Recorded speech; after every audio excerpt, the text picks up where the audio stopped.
ওরে বাবা কি বড় সাপ! বাবা এ তো WWE রেসলমেনিয়া শুরু করে দিয়েছে। এক একটা ওল 5 কেজি করে হবে তাই না? আহা, চিংড়ি মাছের মালাইকারি, ওয়াও! লাল শাক। Hi friends, welcome back to my channel through a new blog. আজকে তোমাদের দেখাবো একটি গ্রামের সাধারণ জীবনযাপনের দিন। সকালবেলা ঘুম থেকে উঠেই এটা যেটা থালায় দেখছে সেটাকে বলা হয় পালো, যেটা খেলে নাকি পেট ঠান্ডা হয়। এটা জলের মধ্যে গুলে এক গ্লাস জল খেলে দেখি একদম মনটাও ফ্রেশ হয়ে যায়, পেটটাও ফ্রেশ হয়ে যায়। যাই হোক, ব্রাশ ট্রাশ করার পরে আমি ব্রেকফাস্টে বসলাম। আজকে ব্রেকফাস্টে আমার ফেভারিট আইটেম আছে গরম গরম লুচি আর হচ্ছে ঘুগনি, যেটা মা বানিয়েছে সকালবেলা। আর এইটা দিয়ে মোটামুটি আমি ভুড়িভোজ করছি এখন। তারপরে আমার প্ল্যান আছে একটু বাইরে চারদিকে ঘুরে দেখবো গ্রামের মধ্যে কোথায় কী কী আছে, সেগুলো তোমাদেরও দেখাবো। ব্রেকফাস্ট করার পরে আমি বাইরে বেরিয়ে এসে দেখলাম যে বাড়ির উঠোনেই বেশ কিছু শাক লাগানো হয়েছে। তো বেশ অনেকটা জায়গা জুড়েই শাক লাগানো হয়েছে। তো আমি ভাবলাম যে একটু শাকগুলো তুলি। ভাইকে জিজ্ঞেস করতে বললো এটা হচ্ছে লাল শাক। লাল শাক।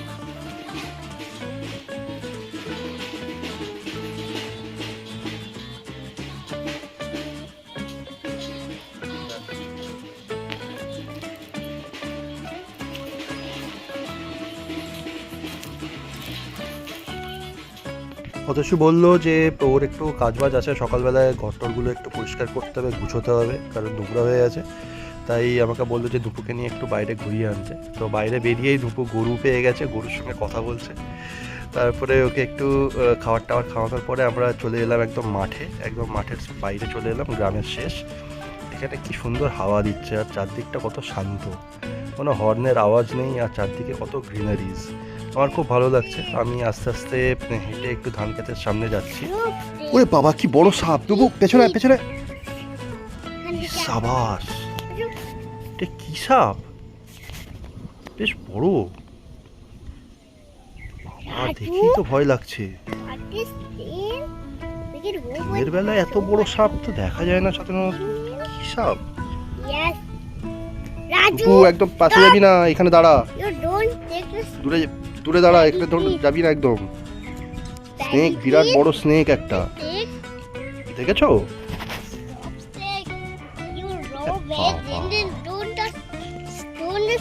জুম করে দেখছি। অ্যাকচুয়ালি যেটা হয়েছে, এই যে ধানগুলো শুকিয়ে গেছে তো এখন মাঠে, তো এই ধানগুলো ঝরে ঝরে পড়েছে মাটিতে, আর সেইগুলো খাওয়ার জন্য প্রচুর মেঠো ইঁদুর ঢোকে এই ধান ক্ষেতেরগুলোর মধ্যে। আমার মনে হচ্ছে সাপটা ওই ইঁদুরগুলো ধরার জন্যই ঢুকে। জানি না এটা মানে বিষাক্ত সাপ কিনা, কিন্তু দেখে তো বেশ ভয়ই লাগছে। যাই হোক, সাপটাপ দেখার পরে বেশ ভয়ই লাগলো। আমি আর মানে রাস্তা থেকে নিচে নামছি না, দূর থেকে জুম করেই যা দেখার দেখছি। এখানে দেখতে পাচ্ছি শশা গাছ হয়েছে, বেশ বড় শশা হয়েছে দেখছি, একটা বাড়িতে লাগিয়েছে। বেশ প্রচুর প্রচুর ফুল হয়েছে, প্রচুর শশা হবে আশা করি। দেখে ভালো লাগছে। বাবা এটা কি মানে WWE রেসলমেনিয়া শুরু করে দিয়েছে নাকি? নুপু এখানে দেখে দাঁড়িয়ে পড়েছে, থমকে পড়েছে। দেখো এখানে দুটো ছাগল এখানে লড়াই শুরু করেছে। যেরকম মাথায় যে শিং আছে সেগুলো দিয়ে পুরো একদম লক করে দিয়ে ঠেলাঠেলি করছে। বেশ মজা লাগছে দেখতে, বেশ দারুণ লাগছে। লেজ দাঁড়াচ্ছে আর এইগুলো করছে, বেশ দারুণ লাগছে। তো গ্রামের এইটাই ব্যাপার, মানে এমন এমন জিনিস তো আমরা দেখতে পাই যেগুলো সচরাচর শহরে দেখা যায় না। দারুণ লাগছে। এগুলো হচ্ছে মূলো গাছ, তো হয়েছে বেশ বড় বড় হয়েছে একদম। মূলো তো মাটির নিচে হয়, এগুলো যখন খুঁড়বে তখন সুন্দর মূলো বেরোবে।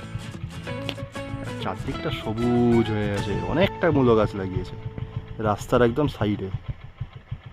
আর এরকম জাল দিয়ে ঘিরে দিয়েছে যাতে গরু টরু না ঢুকতে পারে। একদম ফাঁকা রাস্তার সাইডে মূলো গাছ লাগিয়েছে। বাহ!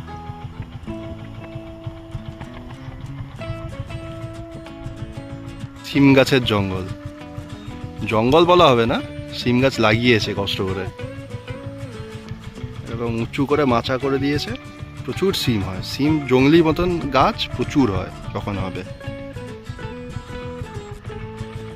শীতকালে বেশ ভালোই শাকসবজি লাগিয়েছে।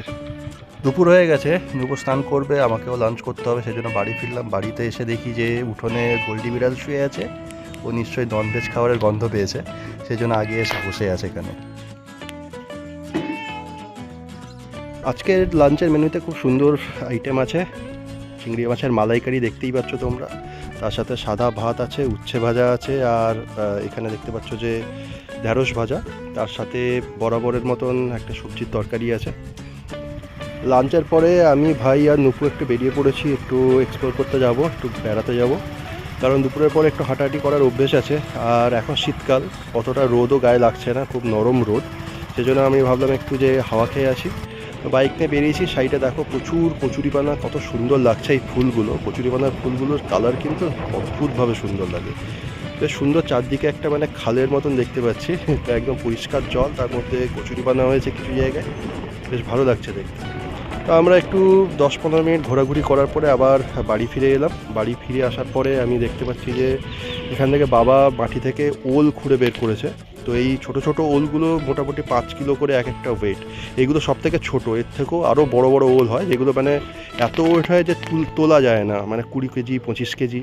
নেক্সট এক্সাইটিং ইভেন্ট হচ্ছে মাটি থেকে হলুদ খুঁড়ে বের করা। এখানে দেখছো যে সদ্য ফ্রেশ একদম টার্মারিক বা হলুদ খুঁড়ে বের করানো হচ্ছে। কোদালের ঘায়ে অনেকগুলো হলুদ কেটে গেছে, কিন্তু তাও একদম ফ্রেশ হলুদ, আর কি সুন্দর গন্ধ। আমি কয়েকটা হলুদ হাতে নিয়ে একটু ঘুরিয়ে ফিরিয়ে দেখলাম। আমরা হলুদ বাজার থেকে কিনি, এটা একদম মাটি থেকে খুঁড়ে বের করেছে, বেশ দারুণ লাগছে। বনে বাজারে ঘুরছিস কেন নুপুর? কি লেবু তুলবে বলছে নাকি? ছোট নুপুর নানা রকমের জেদ চাপে, তো আজকে ওর জেদ চাপেছে হচ্ছে লেবু গাছে লেবু গিয়ে ও টাচ করবে। লেবু তুলবে না লেবু টাচ করবে, কোনটা? যে হলুদগুলো তোলা হয়েছে মাঝে থেকে একটু আগে দেখালাম, ওইগুলো একটা চাটাইয়ের উপর এখানে রোদে শুকাতে দেওয়া হয়েছে।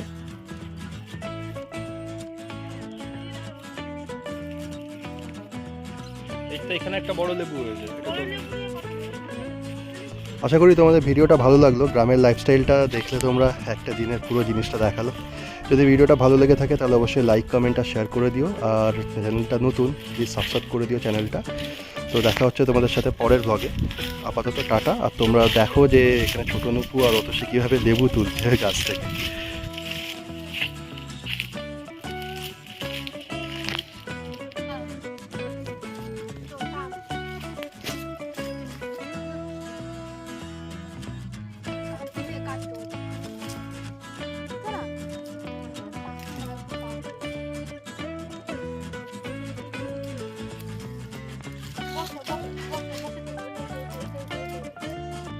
ধরবি না, কাঁটাতে ভর্তি লেবু।